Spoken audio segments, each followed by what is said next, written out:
Broadcasting live from the Business Radio X studios in Atlanta, Georgia, it's time for Atlanta Business Radio, spotlighting the city's best businesses and the people who lead them. Lee Cantor here with another episode of Atlanta Business Radio, and this is going to be a fun one. We got a studio full, and I'm going to kick it right off with Colonel Ted Studdard with Home Depot. Welcome, Ted.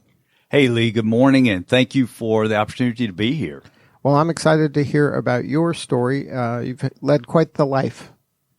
Yes, indeed. So can you tell us a little bit about your career path and how you ended up at Home Depot?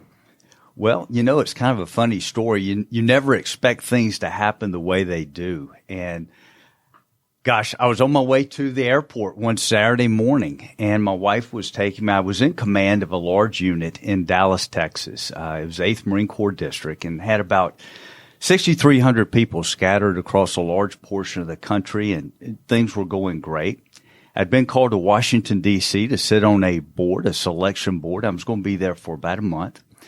And I was leaving on a Saturday morning, which was somewhat unusual. Normally I left on trips during the week. And by leaving on Saturday, Melissa was taking me to the airport, Melissa, my wife. Mm-hmm.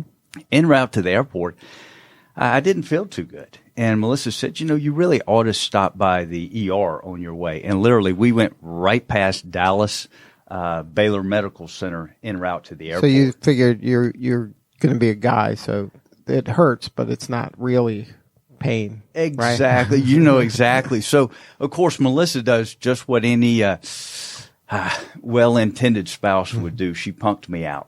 She said, you know, if you're not feeling well, you're going to make everybody else on the board sick. You really ought to stop. And that was enough? Well, and she was driving, so she pulled So into she the drove. ER. There you go. So she took control. Yeah, so she immediately took control. We go in, and I'm thinking, well, you know, this is Dallas-Fort Worth on a Saturday morning. It's got to be slammed. Oh, right? You just figure that. Cowboys need to be sewn up Right, from a exactly. fun Friday night. I mean, good gracious. Well, we go in there, and much to my chagrin, there's not a soul in there. I am the only person. It's empty? Wow. Absolutely empty. And I'm thinking, well, you know, there's a silver lining here. They'll Right. take In me and right out. back, and I can make my airplane, and I am good to go, right? Well, I get back there. They triage me and take me back to the room, and I'm thinking, I really do have time to make the flight. Well, all of a sudden, the door burst open. A doctor and several nurses come in, and Melissa's a small lady. They just shove her aside and say, you're having a heart attack. Holy cow, I never imagined that. And I thought, you know, these guys have to have some mistake. I mean, Right, you feel good you don't gracious. feel like you're having a heart attack. Here I am, a U.S. Marine. I'm not going to have a heart attack, but you know what? I was wrong, and they were right. So, long story short, I'm not prepared to get out of the Marine Corps, and I started on this journey. I knew after the heart attack that things needed to change. That I wouldn't be allowed to continue on in the capacity that I Right. had previously. And so I had to get a job. So you felt that the military wouldn't allow you to continue with your medical condition, or this is personally like, hey, maybe I have too much stress, or this is too wearing on to me? You know, that's funny. You know, the first thing that comes into mind is stress or something to that effect. I had just run my physical fitness test for the Marine Corps, had a perfect score on that. I was in the easiest job I'd ever had in the Marine Corps. Right. And so stress really wasn't an So issue. maybe you need stress. Maybe it more was a stress. lack of stress, but just one of those crazy anomalies. And I was scheduled to go back to Afghanistan, exactly what I wanted to do and where I wanted to be. The family was good with it. I mean, that's what I did. And I knew that given the heart attack, that would not happen. And I really didn't know what would happen as far as my Marine career. And it was a pretty easy decision. You know, if you're going to make a break, now's the time Right, to do this it. made sense. Yeah. And I just didn't want to be some fat old colonel sitting behind a desk, quite frankly. I wanted to get out and do things. And so that predicated the decision. And then how about prior to when you were younger, what was kind of the catalyst to get into the military? You know, I'd always wanted to be a Marine. My dad was a Marine. He served 4 years. My uncle was a Marine who fought in Vietnam. He fought in World War II in some iconic battles for the Marine Corps. My dad was between Korea and Vietnam. So it was really interesting growing up. Both of them served their 4 years and got out, but were very successful afterwards. And I saw how the Marine Corps impacted their lives along the way. And I just wanted to be a Marine. I grew up in the same house. I grew up in the same bedroom. No change growing up. And I thought I just want to be a Marine, and then I'll come back and join the family business. So there was a family business. Yeah, my dad was an insurance agent, and I had the opportunity to come back and join that. And I thought that's quite frankly what I would do. So you thought you were going to do the same 4 years out job? Exactly. And then something happened, and that. Well, I just fell in love with being a Marine. And I thought, well, let me try another step and another step. And I had some phenomenal leaders along the way that really put their arm around me, some great mentors, and helped me see the opportunities. They helped me grow. And if it hadn't been for people doing that for me, helping me grow as a Marine and helping me grow as a leader, no telling where I would have gone. Now, when you started in the Marines, you started as where'd you start? I started as a private. So that's the bottom. I started at the very bottom, and I can clean a toilet with the best of them. No, I went the day after I graduated high school. 36 hours later, I was on my way to boot camp at Parris Island, South Carolina. I went through boot camp, and then... And so you were excited? Like, what was the feelings, emotions of that? Every emotion you can imagine, from extreme fear to extreme excitement, and so everything some of in between. What did I get myself into? Oh, yeah. Yeah. Like second guessing this? The first day you're there and you have these crazy drill instructors yelling and screaming. But you've seen movies, you've talked to your dad and uncle. Right. But you still weren't ready? Oh, nothing prepares you for that. And you're there. There's no opting out. Right. There's no, I made a mistake. Right. The boats have been burned. Yes. Yes, indeed. The boats have been burned. That's a great way to put it. Mm-hmm. And then so you got in there, and then you just started enjoying it and working your way up through the ranks? I did. And literally, so I graduated from boot camp, and I started off at the University of Georgia. I was in the reserves initially. And the first week I was at school at Georgia, I saw a Marine on base, our own campus. And I thought, wow, this is kind of unusual. There are no Marine bases anywhere near the University of Georgia. So I went over and introduced myself, and he said, he told me his name. He was a captain. He was the selection officer for the Marine Corps. And he said, would you like to be an officer? Well, this is a pretty easy. It's that easy? Yeah, this is a pretty easy decision. I started off as a private. I've been promoted to private first class. I was at the bottom of the barrel. That didn't take long to make that decision. Right. And so when I was in college, I then started going to officers candidate school. And that's what I did in the summers when I was in school. I was discharged from my enlistment. And then when I graduated from Georgia, then I was commissioned as a second lieutenant, then served 25 years on active duty thereafter. And then from the military, then you had the medical incident, and then now it's time to kind of enter civilian life. Yes. And then that's another transition. Do you have the same emotions? Like, what did I get myself into? All those same emotions? They're very similar. And, life is transition. I was thinking about this one day. I was teaching a class at Home Depot University. I taught leadership there. And I was rehearsing on a Sunday, and I realized that transition is something that happens every day. We transition physically, we transition mentally, we transition through relationships, we transition through jobs, we grow. But there are certain points in life when you have transformation. And transformation is an intense period of change and growth. And we all transform going into the service. But when you transformed into a soldier, sailor, airman, or Marine, it was a very controlled environment. You had drill instructors, you had your initial unit, but everybody was focused on helping you make that transformation into that next phase of your life. Mm-hmm. On the backside, when it's time to get out of your respective service, you're really doing that on your own. And right, there's less kind of structure and support for that, right? You're kind of like, see ya, thanks. There really is. And it's interesting. The longer you're in, I think the bigger that transformation process is. Mm-hmm. And we don't think that much about it. But I talk to guys all over the country literally every week about transformation and transition and what they are going through. And I think there's a lot of opportunity for us as Americans in corporate America to help in this process and to really leverage a lot of these veterans. And that's something we see and hear a lot. A lot of veterans have come through here, and a lot of veterans in leadership positions have come through here.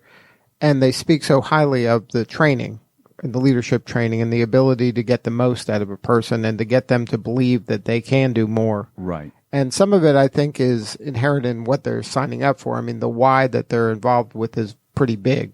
And a lot of companies, maybe their why isn't as big as that, or able to get the person to believe their why is that big. Where do you see that coming into play in leadership training? That's a great point. Leadership is learned.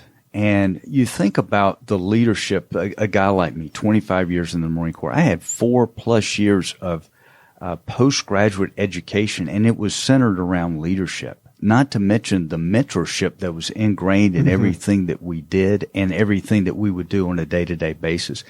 You don't realize how much you were taught, how much you were able to learn, how much you were expected to learn on your own. Right. And you just don't see that in corporate America. And I think we really miss the boat. And I have an opportunity to talk with corporate leaders. I served on the Military Appreciation Group Board of Directors for Home Depot. So I talked to, Fortune 500 companies and guys in talent acquisition and training quite frequently.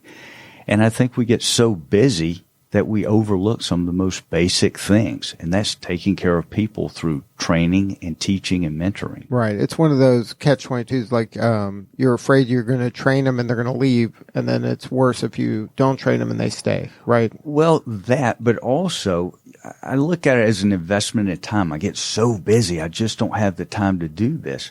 But it's like putting money in your banking account. If you don't put a little bit and make it hurt along the way, you're never going to get the result at the end. And it's simply a return on investment in human capital. And is that your role at Home Depot now? I think as a leader, that's always your role. I've had several different roles in Home Depot. I started off in a field leadership role, working in the stores. And then I taught leadership at Home Depot University. Then I served in a talent acquisition role. I was responsible for all hiring and talent acquisition for our Western Division for our merchandising organization. And now I'm in an operational role where I lead a team focused on our business-to-business operations. So now talk about the book. How did that come into play? I was speaking at an event a couple of years ago, and I was talking to a group of professional athletes and guys like me, military professionals who were retiring. And I was talking about transition and transformation and making that step and how you do it. And afterwards, one of the guys said, you really ought to write a book about this. And so I thought, I think I should. And so I embarked on this book journey. And then is it traditionally published, or did you self-publish it? No, it is traditionally published. Kohler Publishers are my publishing company. So you had some help with editors and things like that? Oh, absolutely. And it was definitely needed. And so they gave you some directions. You gave them an outline. What was the process like? The process, I really started it on my own. And I worked with the lady who helped me, as we were talking before the segment started, really helped me capture my thoughts and to put the initial thoughts on paper. And then from there, I went back and, went through 8 or 9 different edits and wrote and rewrote and rewrote. And then after I had a good manuscript, I got in touch with a publisher. And they decided to partner and accept the book. And so you were already 85% done at that point? I thought I was 85% done. But, it's really interesting. Every time I wrote or went back to rewrite, I found a better way to say or thought of a new story or a new way to capture something. And it's written to be a very succinct read. I like to call it an airplane read. I fly a lot in my work and travel across the country, and you always want to pick up a book to read on the airplane. Right. And that's what it's designed to be, an airplane book. From, flying across the country, you can read it and you'll be done on the other end. Is it to help me as a leader learn more? Is it for corporate HR people who should read it? Yes, to all the above. I really wrote it initially for corporate America, because I realized in my last role in the Marine Corps, I spoke a lot across the country. And then in my role in talent acquisition with Home Depot, again, I spoke across the country. And I realized that people, they appreciated what the service members did, but they had no idea. They had no idea that there was a difference between Forrest Gump and a crazy drill instructor to reality. Right. And so you have all these myths that are out there. And so I realized we've got this tremendous pool of talent, this human capital, but until our HR, corporate HR, and our corporate leadership fully understands the background, they're not really going to be able to incorporate this extremely talented pool of individuals that we have. Now, is this something that needs kind of a public-private partnership where there can be maybe, like you said, a transition or transformation period after, they're done with their military career that kind of gets them ready for this next level? There is. I think there are a lot of organizations out there, Vetted is one, American Corporate Partners for another, that do a great job in helping veterans integrate back into the civilian segment. Just such things as helping with resumes, helping with interviews. But I think it's beyond those traditional things. How do you navigate corporate politics? How do you find a job? How do you network? Those are kind of these softer things that aren't as tangible. Exactly. Everybody wants to help you build a resume. Right. But not everybody can help you navigate the corporate network. And also to put their own kind of political capital on the line to sponsor someone, say, hey, you know what? This person's a good person. Take a shot with them instead of here's 10 resumes of people. Exactly. And, coming out of the military, you think, I've got a network. That just has a bad connotation. Mm-hmm. And I think we miss the boat, guys like me, a lot of times because we do think that, I'm trying to kiss somebody's rear end, that kind of thing. And that's absolutely not what you're doing. People don't know who you are. And as a stack of resumes come in, if they don't know you, they're not going to. And it's easier to say no than yes. Absolutely. And so often the gatekeepers in corporate America don't understand what the veteran population has to bring. So they get shuffled off because they don't have industry experience. So now you're enjoying your time at Home Depot? You found a good crowd to hang with? I think I have. And I really have enjoyed that. Plus, the veteran community in corporate America is pretty incredible. Mm-hmm. And then if somebody wanted to help and get a hold of your book, what are the coordinates? Well, some of the coordinates, let's start with Twitter and Instagram, and this is all new to me. So, at Ted Studdard. I'm sure your Instagram's fascinating. We spent a lot of time there. And then if you want to follow on Facebook, it's Colonel Ted Studdard. Uh-huh. And lastly, my website is tedstuddard.com. And then if somebody wanted to connect with you on LinkedIn, I'm sure you're there as well. Yes, I am, Ted Studdard. And then you're available to speak. You do speaking, and the book is available coming in the fall, right? The book comes out on the 10th of October, and I do speak everything from strategic communications to leadership to transition and transformation. Good stuff. Well, Colonel Ted Studdard, thank you for your service, and thank you for the work you're doing now. It's important work. Thank you so much, Lee. Have a great day. All right. Hang with us. Got a couple more guests. Next up on Atlanta Business Radio, we have Alecia Bridgwater, and she is with Atlanta Innovation Forum. Welcome.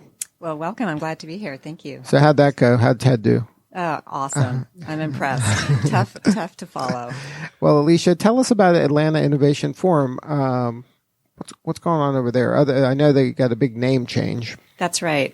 So this Thursday, we're excited to celebrate that the Wireless Technology Forum is rebranding to Atlanta Innovation Forum, and that's really to reflect the broader focus now in emerging technologies. So now it started out as wireless technology, so it was focused around that primarily? Primarily, yes. We started in 2004, which was 15 years ago, and honestly, wireless was a huge driver then and a focus of change, but, now it's ubiquitous. So we want to expand our name to include all those other emerging technologies like IoT, fintech, health tech, and even the creative areas like movies and music and gaming. Oh, wow. So you really broadened it. It's kind of like STEM went to STEAM. Yeah, sort of like that, right. So now so the mission has changed slightly, right? So it's expanded. Yes, it's just a focus on a broader level of innovation. Right. And then how do you kind of let the world know that this occurred? So we have a list of over 4,000 members that have participated at one time or another. We have an active meeting group of about 100. And of course, we have all the social media happening as well. And our website, AtlantaInnovationForum.org. So that everything's changed now. Correct. So this is the new world order, is the Atlanta Innovation Forum. We're going to dominate. Yeah, that's the new world order. And then, so now this is in Atlanta. So are there other groups that kind of touch this a little bit? Or are you kind of carving your own path here? So we're really focused on the Atlanta business community. That is our core focus at the moment. And again, we're really about, learning and educating and providing networking experiences and a fun place to meet, new friends. It's very inclusive. And then is there a focus on, students, or are they senior executives? Like who would be a good member? Yeah, our target is, anybody is welcome, but we really focus on folks who are in the business community right now. And then, anybody who is a student or whatever is certainly welcome. Mm-hmm. And then are there any special interest groups, or is it just the Innovation Forum?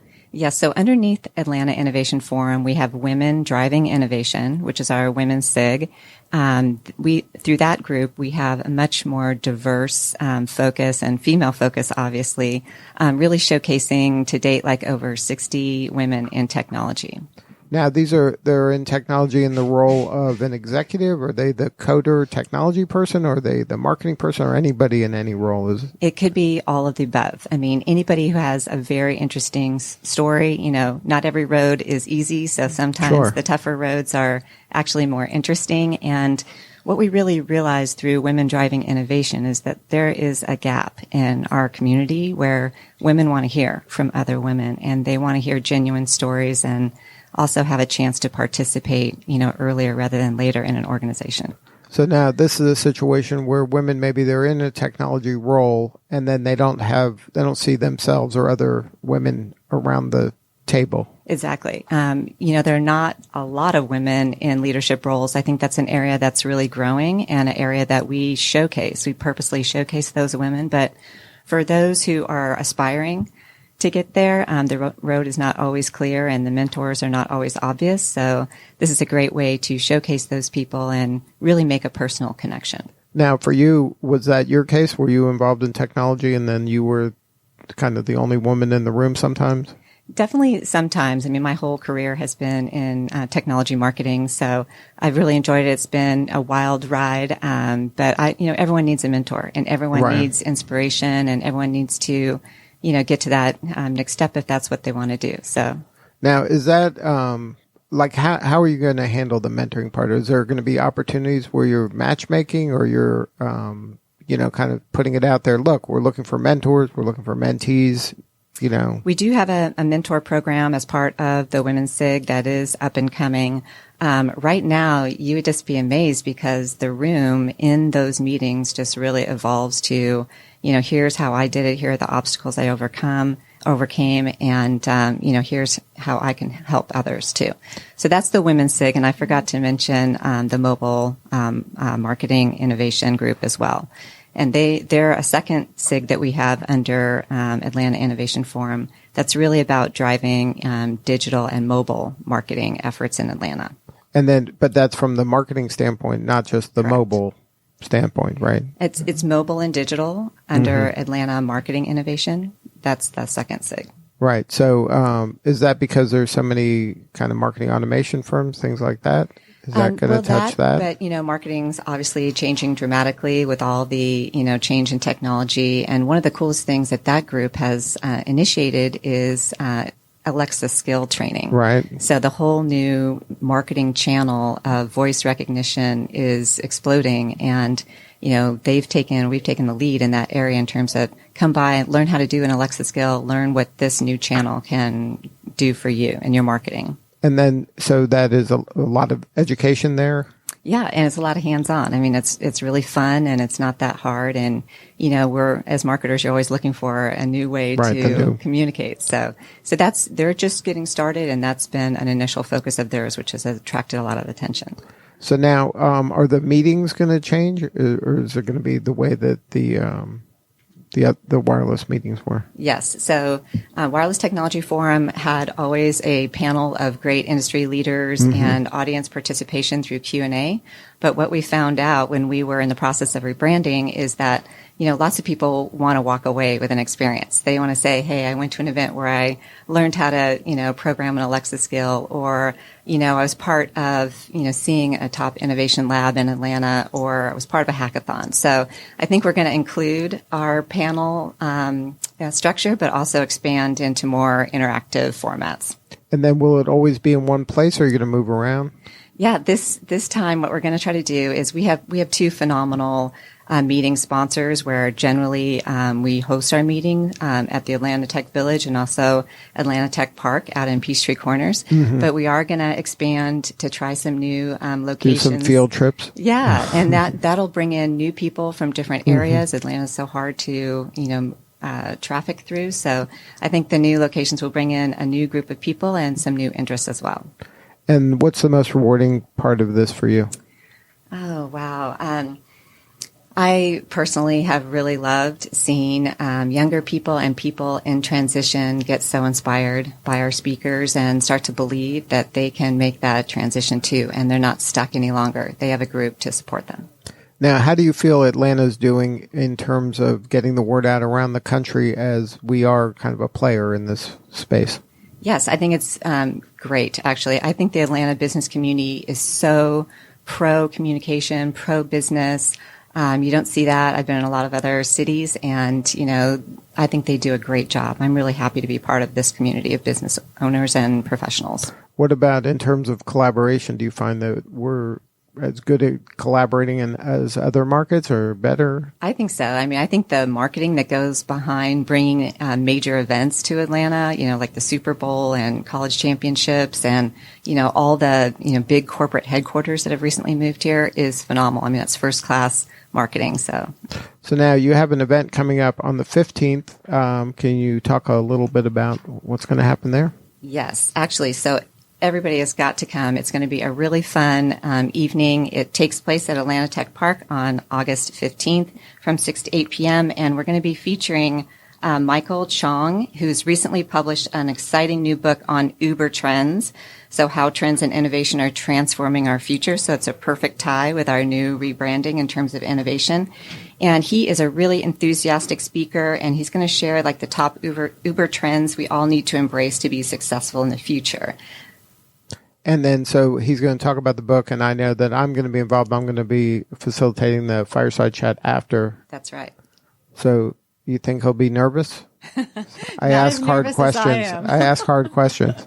I don't think so. I think he's going to be great, and it's going to be kind of cool because he's talking about, an innovation tsunami is coming. Right. Due to time compression and the marriage of man and machine. So something that we all need to know about in order to continue to be successful in the future. Now, is the location Tech Village or Tech Park? It's Tech Village. Yeah, Atlanta right. Tech Village in Buckhead. That's right. The best place to go to hear more about it is atlantainnovationforum.org, and look for the first event that you see there called How to Prepare for Innovation Tsunami. And then members and non-members can attend this? Absolutely. In fact, we're really looking to build outreach here. We've got a very devoted membership, but I think Michael will help us, really attract all folks who need to kind of be on top of the technology curve. Right. And then that event begins at what time? 6 p.m. 6 p.m. There's networking. He's going to speak, I think, around 7. Correct. And it'll wrap up a little after 8, I think. That's right. And it's very affordable. All of our events are. I think that's one of the unique things about Atlanta Innovation Forum, as we really provide an amazing lineup of speakers for a very affordable price. So this event is $20 for non-members. It's free to members. You can be a member for only $99 and get, 10 great events a year. So we're looking forward to seeing everybody there. It's going to be exciting. And then who should be a member? I think anybody in the professional community who feels it's important to stay connected with technology. So you don't have to be a technologist at your company. No. In fact, I think that's the perfect reason. For 1 hour a month, you can, throw out talking points like I just saw, Michael Chong, school us on Uber trends. So right. It's very helpful if you don't have time, and if it's not maybe a passion of yours to learn about technology every day. And, this is a great way to, get up to speed on a wide range of AR, VR, again, IoT, all the things that are happening around Atlanta with the vehicle, virtual vehicles and things like that. So, and it's one of those things where technology touches everybody. So, I mean, just to come to get kind of an overview of what's happening, whether you're involved or not, it's not hurting anything. It's the most efficient way to go about it. Right. And then so at every meeting there is so you think there'll be a speaker of Michael's caliber? That's what we always shoot for. Yeah. Right. We have phenomenal speakers here in Atlanta too. So, and we've featured a lot of them as well. Good stuff, Alecia. And the website one more time? It's AtlantaInnovationForum.org. And you can sign up there. Correct. All right. August 15th. All right. See you there. Thank you so much for sharing your story. Thank you, Lee. Hang with us. Got one more guest. Next up on Atlanta Business Radio, we've got Adam Mosley with Uzima. Welcome. Thank you for having me, Lee. Tell us about Uzima. How you serving the world? Uzima is a company that was formed, I think, like a lot of companies, out of a necessity, out of an answer to a question. And that question was, how do we bring clean water to the over 2 billion people who lack regular access to that?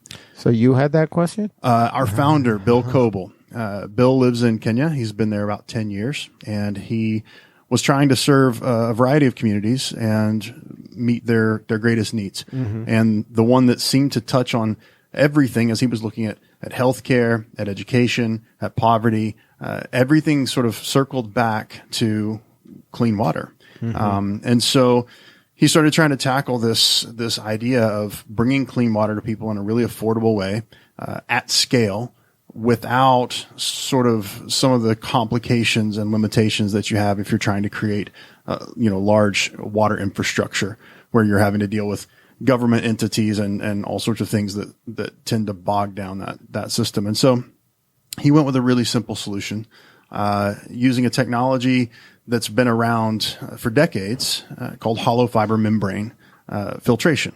Hollow fiber membrane is the same technology that's used in kidney dialysis to filter blood, to clean blood. And we're using it in a water capacity, and we are able to exceed World Health Organization standards for the removal of bacteria, cysts, protozoa, all your sort of bacterial contaminants, which are some of the leading causes of illness and even death among children in the developing world. So now when he identified the problem, did he go down different paths and say, you know what about shipping water or different, did he play out different scenarios and then eventually landed on this filtration? Absolutely. He first tried the solutions that were available. Obviously, you don't want to reinvent the wheel. So he dug wells. They did different sorts of water purification systems. They tried existing filters that were on the market. And what they found was that the solutions that were out there didn't meet the needs of their community that they were working in. And really, there wasn't even a global focus at that point. It was just what's going to work for this community of people. And so Bill comes from a manufacturing family. He has a manufacturing background. And so for him, it was just natural to say, well, let's make this better. Let's build a better mousetrap. And so he started working with some chemical engineers and some manufacturing engineers and all the people who have the smarts to take ideas and make them reality in that sort of physical product world. And it took several years to meet his checklist of demands. And once they did that, then we had a product that would suit his community that he was working with. And quickly word started spreading, and he started hearing from other people saying, "Hey, I heard about this filter you're using. Where can I get one of these?" And his answer at that time was, "Well, you can't really. We haven't set up a business. We're doing this, for our own right here projects. Locally, right." And so it became obvious pretty quickly that there needed to be a company formed, spun off, just to deal with getting these filters out to other partners around the world. And that's how Uzima was born. So I always say it was sort of born by accident. But I joined the company back in 2017 to oversee the U.S. side of the company as the rest of our team is really in Kenya. So now the U.S. side is manufacturing and distributing, or is there water needs here? There are some water needs here, sadly, in indigenous communities. there's a lot of water need actually on reservations. Disaster relief is another focus of ours. So when hurricane hits North Carolina, Florida, wherever, we tend to send units there because water systems go down. But our primary focus is international. So I work a lot with U.S. nonprofits, U.S. Corporations and foundations to help fund projects around the world. Mm-hmm. And then the solution, is it something that I have a water bottle and I put this filter in and I pour the water and then now the water is clean? Like how does it work kind of practically? So we have a number of products, but the one that's in the widest use around the world is a really simple household point of use system that essentially has 2 water containers. You can use 5-gallon buckets, which we have. We used Home Depot buckets down in Puerto Rico. There you beautiful. go. There you Thank go. you. There you go. You're welcome. Actually, Home Depot was very generous to us after Hurricane Maria in Puerto Rico after 2017. But you can use just 5-gallon buckets or whatever containers are available. You attach our filter onto the bottom of it, and it's a very simple gravity fed. Doesn't require any sort of electricity or any sort of special chemicals or anything like that. It's So you poke a hole in the bucket, Exactly. and then this thing sits below the hole, Exactly. and then Exactly. the water passes through the filter and then is clean. Yes. Is it that simple? It's that simple. Wow. And all of this, you can see all this on our website at uzimafilters.org. And we even show you a little diagram that explains kind of how the filter works. Which is, like I say, it's a physical filter. So there's no, consumables. There's nothing to sort of dissolve. There's nothing to use up. And because of that, all you have to do to maintain the filter is to just backflush it with clean water, that you've filtered already. And when you do that, and if you do that regularly, then the filter will last for up to 10 years. Wow. And so you don't have to keep replacing the filter if you clean it properly. Exactly. If, a lot of most American consumers might have a filter pitcher or something at home, and they know you have to replace those Right. Like cartridges. in my and it's refrigerator, expensive. every 3 months, the light turns. Exactly. Exactly. Yeah. So, when you're working in the developing world, you need long lasting solutions Right. and economical solutions. And so for us, a $30 filter that lasts for 10 years is a pretty economical As solution. opposed to my $30 filter that I have to replace every 3 months. Exactly. Exactly. Yes. So now, so what's your biggest challenge right now? What do you need more of? This is a problem that can be solved. And the biggest sort of hurdle is getting the right money in the right places. There are technologies, ours and others, depending on the situation. We don't believe that we're the sole solution. There are places that you need different solutions. But to bring clean water to the world is simply a matter of allocating the right dollars to the right places and the right technologies. And so our biggest challenge is just constantly bringing in more funding. Either to us, because we do implement projects, or to our partners around the world, who are doing the same. And so, I always say you can't outgive this problem. If somebody wrote me $1 million check today, we could have clean water for tens of thousands more people by the end of the year. It's that simple. We can do 1,000 of these a day.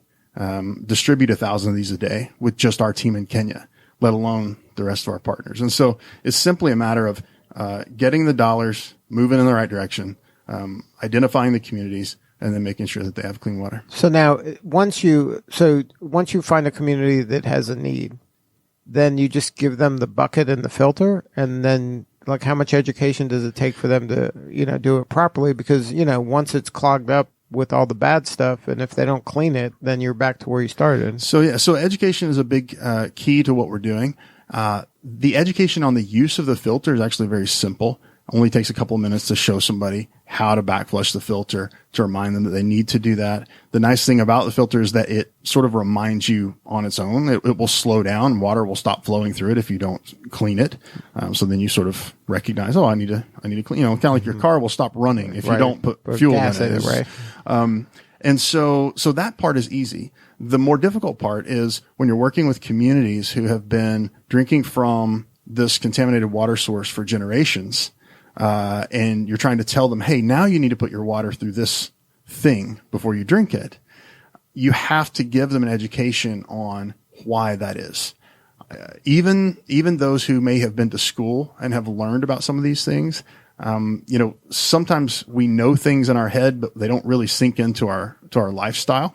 And I say that as a guy who eats junk food, even though I know it's bad for me, and I eat sugar, even though I know it's bad for me, and I don't exercise as much as I should. So it has to get from your brain into your regular daily activity. And for these communities, it's about teaching them that some of the things that are really common, some of the stomach illnesses and those sorts of things that they've just learned to live with can actually be eliminated. Connect the cause and effect of the water to the ailment. Exactly. They just think, well, this is just life. This is how everybody goes through. Exactly. So you sort of have to educate on the basics of how these bacteria get into a person's system and what they do, and then you begin to bring clean water to people. And they start to see it. Then like, oh yeah, I started drinking this water and using this water to wash my hands. And all of a sudden I don't have those stomach illnesses that I thought were just normal. Right. So now, is that what happens? You get into one area and then the people start using it and seeing that kind of benefit. And then they tell their friends and the village next to them all of a sudden wants one. So, the way that we run our programs, the ones that we're actually implementing hands-on, we find local leaders in a village or a community, people who are already respected, who are already known, and we go in and we gather them and talk to them about clean water. Explain to them, hey, we'd love to come and do a project in your village. We want you to take these filters and over the next couple of months, use them in your home, give us feedback, let us know. Sort of, there's so many sort of cultural things that happen. Right, but is there let us enough know. Trust where they're like, yeah, sure, that sounds good, I'm on that? They will typically, because it's sort of a branch model. We go through one or two really trusted leaders, and then they identify another handful of leaders, and we sort of branch out from there, and rely on the trust that was built from those local connections. And then once you have a filter in say every 10 or 20 homes. And they're using them and they're talking to their neighbors about them. Then when you come back around to say, okay, we're going to do 15,000 homes, who's in? Almost everybody's in because they've seen it in their neighbor's house and this person that they trust. But you have to do it in that manner. You have to kind of do it gradually, then suddenly. Yeah. I mean, that's the best way that we found to do it. It's we get better response when we do it that way, rather than simply sort of doing what a lot of groups do, where you just sort of fly in and drop a million of them and go, hey, go for it. Exactly. And then you go back a year later and nobody's using them because they don't know. Right. It's now like a drum. They're not using it for the way you wanted them to use it. Exactly. So we found that with education and with engaging local leaders, that we have a really great response, and people continue to use the filter year after year. Now, what's a success story you can share, maybe where you made a big impact in a location? So back in 2016, we did a project for about 12,000 homes in a place in the Rift Valley of Kenya called Lynette. And Lynette is not far from the city of Nakuru, which is more of an urban area, but you don't have to go far outside of Nakuru before it gets very, very rural. And so in Lynette, there are a lot of what they call IDPs, internally displaced people. They're Kenyans who were driven out of another part of the country due to political violence.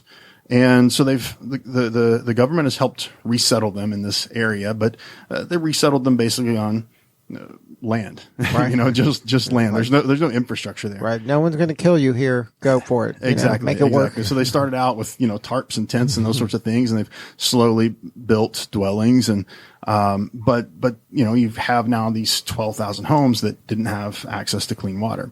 And so we went and did a big project there. And when that's occurring, what does their water situation look like? They go to a river with a bucket and then bring it back, and that's their water for the day? Yeah, typically. It varies around the world, but in a place like Kenya where there's plenty of rainfall, especially in central and southern Kenya, there's lots of rainfall. And so they just use surface water. But of course that surface water is easily contaminated by animals and humans bugs, and everything. Right. And so in Lynette, we did this project, 12,000 homes. And from the beginning, we do data surveys and data collection with our projects.